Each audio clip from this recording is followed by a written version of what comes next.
नमस्कार। ब्रेक के बाद खबरों में एक बार फिर से आपका स्वागत है। मैं हूं हिमलत और खबरों की शुरुआत करते हैं राजधानी रांची से।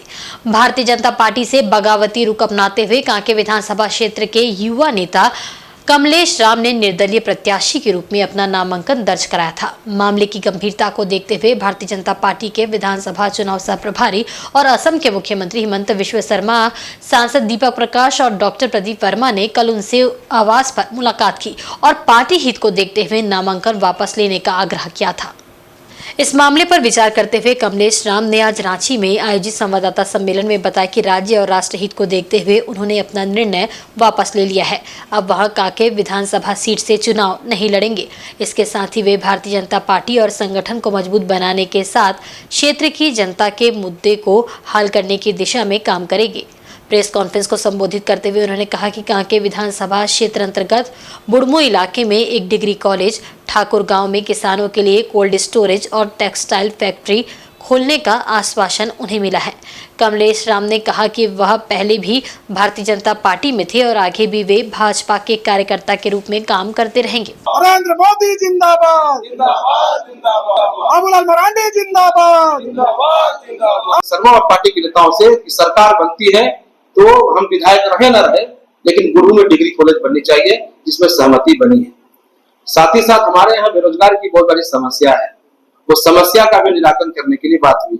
आप सबको याद होगा कि जब माननीय रघुवर दास की सरकार थी तब हमारे पूर्वी प्रखंड के चकमे में एक कपड़ा का फैक्ट्री, कपड़ा का जो टेक्सटाइल खुला था, लेकिन जैसे ही हेमंत सोरेन का सरकार बना हमारा वहां पर पिलर खड़ा हो गया वो टेक्सटाइल खुलने के लिए।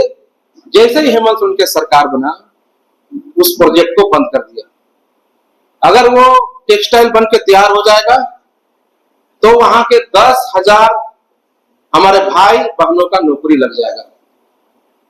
हमारा गुस्सा इस बात का है कि अगर ये 5 वर्षों जब हेमंत सोरेन की सरकार यहाँ पर है, ये 5 वर्ष अगर वो टेक्सटाइल जो बन रहा था उसको अगर नहीं रोकते तो आज 10,000 हमारे विधानसभा क्षेत्र के भाई और बहन नौकरी करते। विषय ये कि आने वाला समय में भारतीय जनता पार्टी की सरकार, एनडीए की सरकार बनेगी तो चकमे के जो टेक्सटाइल जो वहां पर बंद पड़ा है वो हम लोग सरकार के माध्यम से उसको करने का काम करेंगे। हमारे यहाँ बहुत बड़ा विषय है क्योंकि किसान का क्षेत्र है। सारे विषय पर हम लोग कल बात किए, 1.5 घंटा हमारी बात हुई कि ये विषय है, मुझे इस विषय के लिए ही आगे कर दिया गया। जनता को ये विषय में निराकरण चाहिए। तो हमने बात किया कि हमारे किसान क्षेत्र है, बहुत सारे पत्रकार साथी हमारे कांके विधान से भी यहाँ पर उपस्थित है। हमारे यहाँ कोल्ड स्टोर नहीं होने के कारण किसान का जो फसल है कभी कभी बर्बाद हो जाता है, इस पर लाखों का उसको नुकसान होता है। तो हमने कहा है कि सरकार भारतीय जनता पार्टी को हम सब बनाएंगे और ये विषय को हम लोग कोल्ड स्टोर जो ठाकुर गांव में खुलवाना बड़े स्तर पर, वो काम को करना है। इधर जमशेदपुर पूर्वी के कांग्रेस प्रत्याशी डॉक्टर अजय कुमार, कांग्रेस पार्टी के जिला अध्यक्ष आनंद बिहारी दुबे एवं कांग्रेस के वरिष्ठ नेता रामाश्रय प्रसाद ने संयुक्त रूप से रविवार को सिद्धगोड़ा में आयोजित पत्रकार सम्मेलन में मीडिया को संबोधित किया।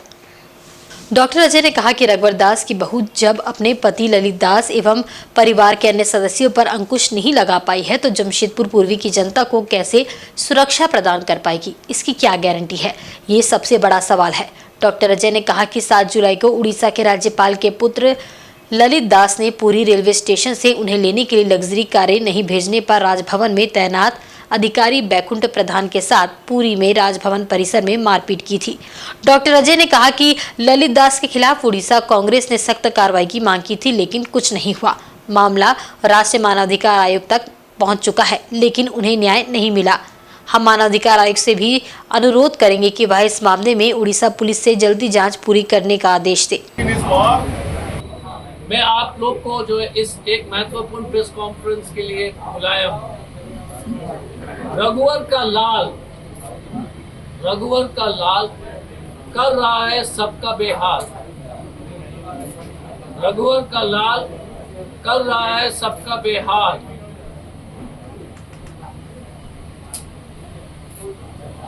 रघुवर दास जी का परिवार इस चुनाव, उनके बहू इस चुनाव मैदान में उतरी हुई है,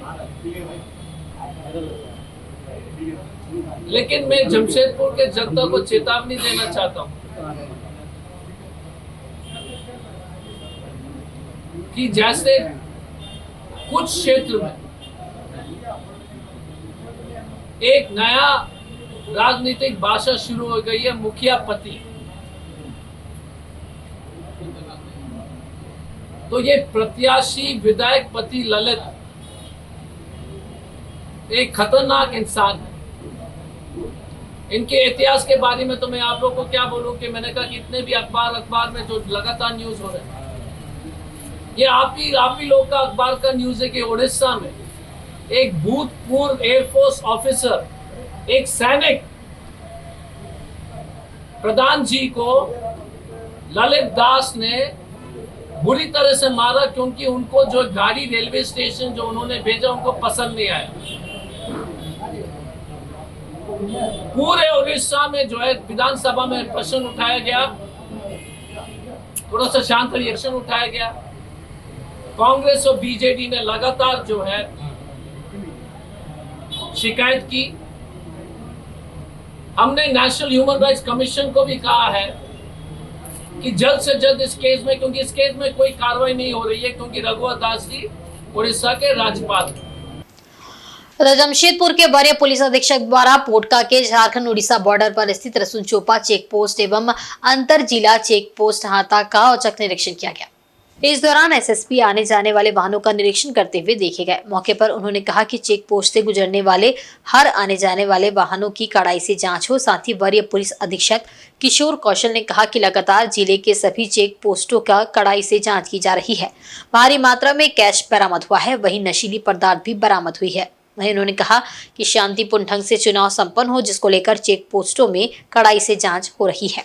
साथ ही साथ चुनाव में नशीले पदार्थ, आर्म्स, पैसे का उपयोग न हो, उसको लेकर भी सघन जांच अभियान चलाया जा रहा है। मौके पर ग्रामीण एसपी ऋषभ गर्ग, कोवाली थाना प्रभारी धनंजय पासवान, पोटका थाना प्रभारी रवि होनहाग आदि उपस्थित रहे।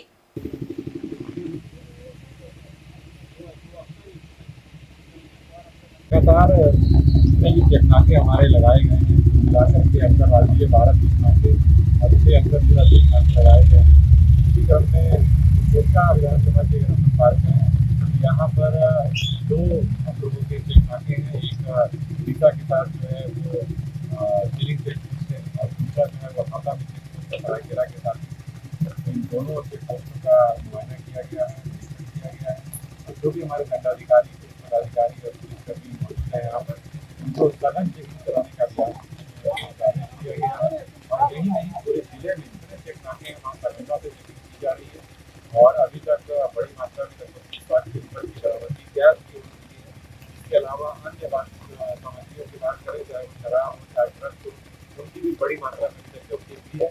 लेकिन पूरा का पूरा प्रयास है पुलिस का, प्रशासन का, कि इस प्रकार कोई भी चीज जो फ्री एंड फेयर इलेक्शन को कहीं ना कहीं बाधित कर सकती है, उसके खिलाफ अभियान होगा जारी। वहीं चुनाव से पहले ही पश्चिमी सिंहभूम जिले के 5 सीट पर झामुमो का पलड़ा भारी दिखाई दे रहा है। लेकिन नामांकन पर्चा भरने के बाद जिस तरह झामुमो के बागियों ने अपने तेवर दिखाए हैं, उससे झामुमो को ही नुकसान होता नजर आ रहा है। भाजपा से अधिक झामुमो में ही बगावत इतनी तेज हो चुकी है कि अब इसे रोक पाना झामुमो के बस में नहीं दिख रहा है। जिले के जगन्नाथपुर विधानसभा में लक्ष्मी सुरीन और चक्रधरपुर विधानसभा में विजय सिंह गागराई ने झामुमो खेमे में खलबली मचा दी है, तो वहीं मझगांव में मानकी मुंडा और कार्यकर्ताओं की नाराजगी भारी पड़ रही है। जिला परिषद अध्यक्ष लक्ष्मी सुरेन ने अंतिम दिन नामांकन पर्चा दाखिल कर अपने मंसूबे सभी को बता दिया है कि वे रुकने वाली नहीं है, जबकि लक्ष्मी सोरेन को नामांकन से रोकने के लिए कई धमकी और चेतावनी मिली कि उन्हें जीप अध्यक्ष पद से हटा दिया जाएगा, लेकिन धमकी और चेतावनी का कोई असर लक्ष्मी सोरेन पर नहीं हुआ। उल्टे नामांकन के बाद कांग्रेस प्रत्याशी और जगन्नाथपुर के निवर्तमान विधायक सोनाराम सिंकू पर ताबड़तोड़ हमले शुरू कर दिया। दूसरी तरफ झामुमो के ही मंगल सिंह बोबोंगा ने भी निर्दलीय प्रत्याशी के रूप में पर्चा भरकर झामुमो को परेशान कर दिया है। लक्ष्मी और मंगल सिंह के चुनाव लड़ने से कांग्रेस को भारी नुकसान उठाना पड़ सकता है। चक्रधरपुर विधानसभा में भी कामोवेश जगन्नाथपुर विधानसभा वाली ही स्थिति है। टिकट नहीं मिलने पर झामुमो नेता विजय सिंह गागराई ने नामांकन पर्चा भर दिया है और झामुमो विधायक सुखराम के विजय रथ रोकने के लिए कोई कसर छोड़ने को तैयार नहीं है। विजय सिंह गागराई खरसवा के झामुमो विधायक दशरथ गागराई के भाई है और चक्रधरपुर में दोनों का अपना वोट बैंक है। विजय सिंह गागराई को मानकी मुंडा और आदिवासी संगठनों का भी पूरा समर्थन है। विजय के तेवर को देखते हुए झामुमो के लिए इस बार राह बिल्कुल आसान नहीं है। जगन्नाथपुर और चक्रधरपुर की तरह मझगांव विधानसभा में झामुमो के किसी बागी ने नामांकन तो नहीं किया है, लेकिन विधायक निरल पूर्ति के खिलाफ ही एंटी इंकबेंसी जबरदस्त है। लोगों में विधायक के कार्य को लेकर भारी नाराजगी है। नाराजगी झामुमो के समर्पित कार्यकर्ताओं में ही है। ऊपर से मझगांव के मानकी मुंडा खुले तौर पर विधायक का विरोध कर रहे हैं। यहां तक कि उनके खिलाफ सीएम हेमंत सोरेन तक पत्र लिखकर नाराजगी जता चुके हैं। कार्यकर्ता और मानकी मुंडा की नाराजगी झामुमो के लिए भारी पड़ सकता है। बहरहाल जैसे जैसे चुनाव आगे बढ़ रहा है, राजनीतिक समीकरण भी तेजी से बदल रहा है। झामुमो की कोल्हान में मजबूत पकड़ थोड़ी ढीली पड़ने लगी है, जिससे एनडीए खेमे में पश्चिमी सिंहभूम फतह करने की उम्मीद जगने लगी है।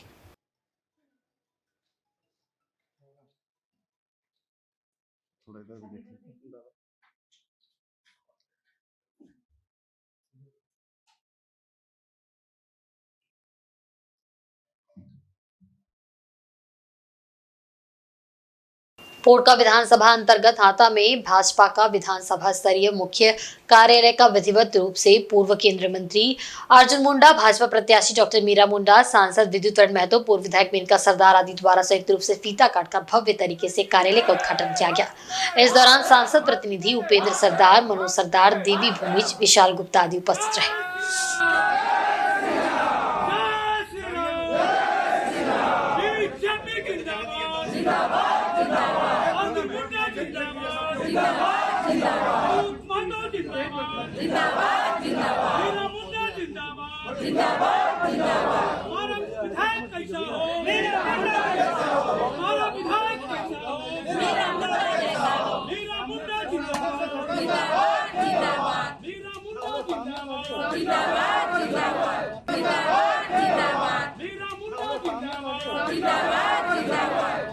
जमशेदपुर पूर्वी से कांग्रेस पार्टी के प्रत्याशी डॉक्टर अजय कुमार द्वारा भाजपा प्रत्याशी पूर्णिमा साहू पर किए गए टिप्पणी का विरोध महिलाओं ने जताया है। भारी संख्या में स्थानीय महिलाओं ने इसके विरोध में एग्रीको सिग्नल के समीप प्रदर्शन कर डॉक्टर अजय कुमार मुर्दाबाद के नारे लगाए। महिला के सम्मान में नारी शक्ति जिंदाबाद। दरअसल डॉक्टर अजय कुमार ने पूर्णिमा दास साहू पर रात्रि में घर से बाहर निकलने को लेकर टिप्पणी की थी, जिसका विरोध महिलाओं के द्वारा किया गया। महिलाओं ने कहा कि डॉक्टर अजय कुमार दूसरे राज्य से जमशेदपुर में आकर राजनीति कर रहे हैं और यहाँ की महिलाओं का अपमान कर रहे हैं। महिलाओं ने कहा कि महिलाओं के प्रति इस तरह की सोच रखने वाले नेता को जमशेदपुर की जनता कभी माफ नहीं करेगी और ऐसे नेताओं का बहिष्कार किया जाएगा।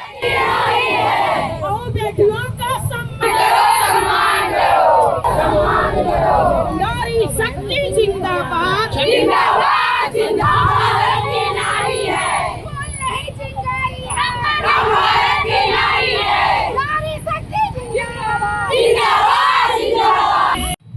आज जो हम लोग यहाँ आए हैं, एक नारी के सम्मान के लिए आए हैं। जो सवाल विपक्ष जो भी सवाल डॉक्टर अजय कुमार उठा रहे हैं एक नारी के ऊपर, वो ये शोभा नहीं देता है, क्योंकि वो बाहर से आके जमशेदपुर में यहाँ पे आने के बाद जब वो जीत जाएंगे तो क्या यहाँ वो कुछ कर पाएंगे? वो वापस फिर वहीं लौट जाएंगे। हमें यहाँ रहना है स्थायी रूप से, और जब हमारे वो घर में बहू की बेटियों का सम्मान नहीं कर सकते घर की, तो बाहर की महिलाओं का क्या ही सम्मान करेंगे? आज नारी के ऊपर जब सवाल उठा है तो हम सब नारी जागृत हुए हैं, और ये अधिकार किसी को नहीं है कि एक नारी के कैरेक्टर हो या उनकी किसी भी तरह से आप अपमान करें।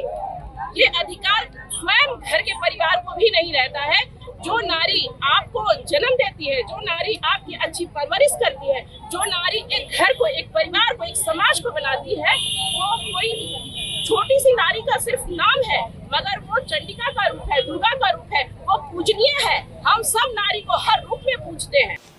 मुसाबन स्थित केनाडी में तेरका पंचायत कमेटी द्वारा कार्यकर्ता मिलन समारोह में 66 भूमिज समाज के परिवार एवं विभिन्न दलों के समर्थकों ने घाटशिला विधानसभा में महागठबंधन के झामुमो प्रत्याशी तथा मंत्री रामदास सोरेन के समक्ष झारखंड मुक्ति मोर्चा में शामिल हुए। इस मौके पर मुख्य अतिथि के रूप में घाटशिला विधानसभा के महागठबंधन के झामू प्रत्याशी तथा मंत्री रामदास सोरेन एवं विशिष्ट अतिथि के रूप में पूर्वी सिंहभूम जिला के चेयरमैन बारही मुर्मू, कान्हू सामंत, बागरा माढ़ी, प्रधान सोरेन, सोमाय सोरेन, सागेन पूर्ति, जगदीश भगत उपस्थित थे। मौके पर अतिथियों का भूमि समाज के जितेन भूमिज और विजय सिंह ने बुके देकर स्वागत किया।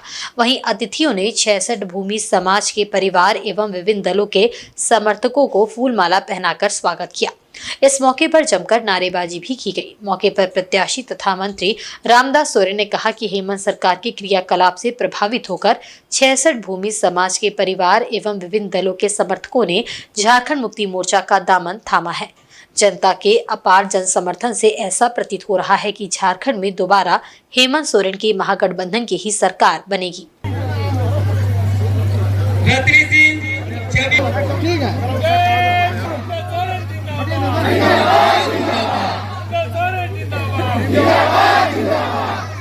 पड़े हो चक्कर में कोई नहीं है टक्कर में, क्यों पड़े हो चक्कर में कोई नहीं है टक्कर में, क्यों पड़े हो चक्कर में कोई नहीं है टक्कर में।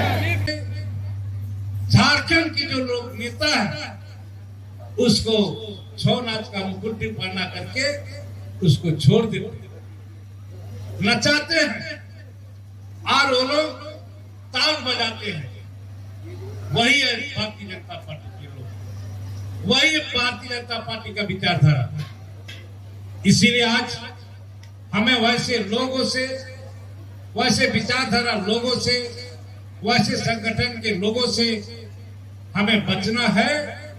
और आज 3 वर्षों के कार्यकाल में जो राज्य के मुख्यमंत्री हेमंत सोरेन ने जो योजना को धरातल पर उतारा है, निश्चित रूप से पूर्ण रूप से झारखंड में बसे लोगों का हित में काम करना शुरू कर दिए।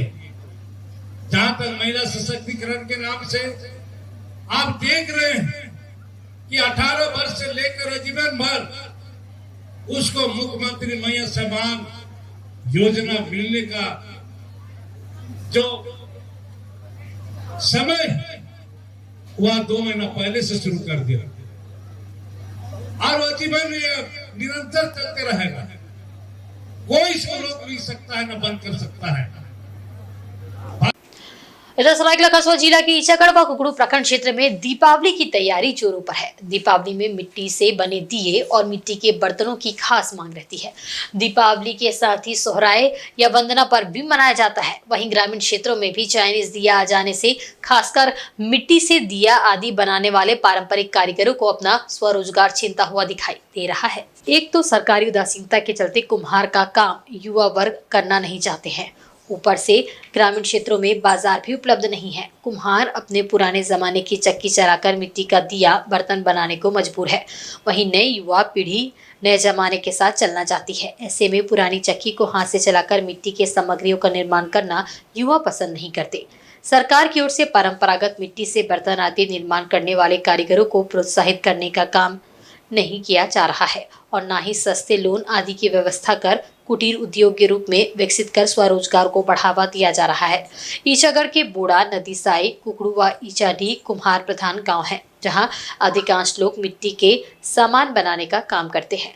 मिट्टी का सामान बेचने के लिए कारीगरों को अपनी बाइक व साइकिल से लेकर दूर दूर हाट बाजारों में जाकर बेचना पड़ता है। वहीं मिट्टी कारीगर निताई कुम्हार ने बताया कि मिट्टी का दीपक, बर्तन आदि को उन लोगों द्वारा बनाया जा रहा है। इन मिट्टी के बर्तनों को हाट बाजारों में बेचकर वे लोग अपनी रोजी रोटी चलाते हैं। उन्होंने कहा कि चाइनीज दिया और बर्तन इसका जगह छिन रहा है, जिससे हमारा मजदूरी भरी निकल पाता है। उन्होंने कहा कि हमारे इस पारंपरिक काम को सरकार की ओर से किसी भी तरह का बढ़ावा नहीं मिल रहा है, जिससे इस काम को अधिकांश लोग छोड़ रहे हैं।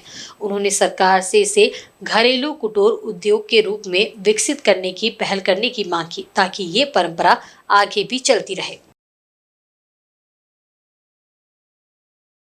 इसका संबंध में हम यही बोलना चाहते हैं कि हम लोग का जो मिट्टी का सामान जो है, तो पहले तो बढ़िया चल रहा था, अभी तो बाज़ार में बहुत सारा चाइनीज चीज़ भी आ गया है, इसीलिए थोड़ा सब नहीं चलता है।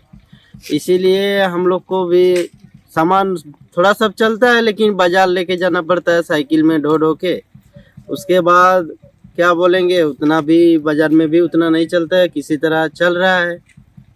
सरकार से फैसिलिटी तो कुछ नहीं मिलता है उतना। और आदित्यपुर औद्योगिक क्षेत्र स्थित रामकृष्ण फॉर्जिन लिमिटेड प्लांट 3 एवं 4 में रविवार को वार्षिक रक्तदान शिविर का आयोजन किया गया, जिसमें कंपनी के अधिकारी, कर्मचारी एवं मजदूरों ने बढ़ चढ़कर हिस्सा लिया। जमशेदपुर ब्लड सेंटर के सहयोग से आयोजित हुए रक्तदान शिविर में रक्तदाताओं का हौसला बढ़ाने चीफ ऑपरेटिंग ऑफिसर एसपी सेनापति शामिल हुए, जहां इन्होंने रक्तदाताओं को सम्मानित भी किया। इस मौके पर इन्होंने कहा कि कॉर्पोरेट सामाजिक दायित्व निर्वहन के तहत रामकृष्ण फॉर्जिन लिमिटेड के सभी प्लांट में बारी बारी से प्रत्येक 3 माह पर रक्तदान शिविर का आयोजन किया जाता है, जिसका मुख्य उद्देश्य जरूरतमंदों को रक्त उपलब्ध कराना है। इन्होंने बताया कि रक्तदान शिविर के अलावा कंपनी सामाजिक कार्य भी करती है। मौके पर मुख्य रूप से CHRO Bhupendra Lodhi, senior manager Sushil Singh, Sonak Rai आदि उपस्थित थे।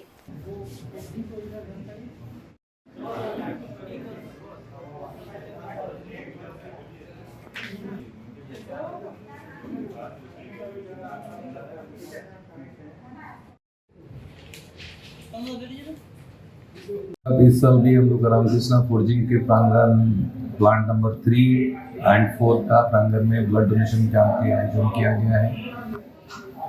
और नए उद्देश्य से किया जाता है कि हम लोग का जो सोसाइटी का ब्लड का रिक्वायरमेंट है उसको हम लोग किसी तरीके से अच्छे तरीके से पूरा कर सकें।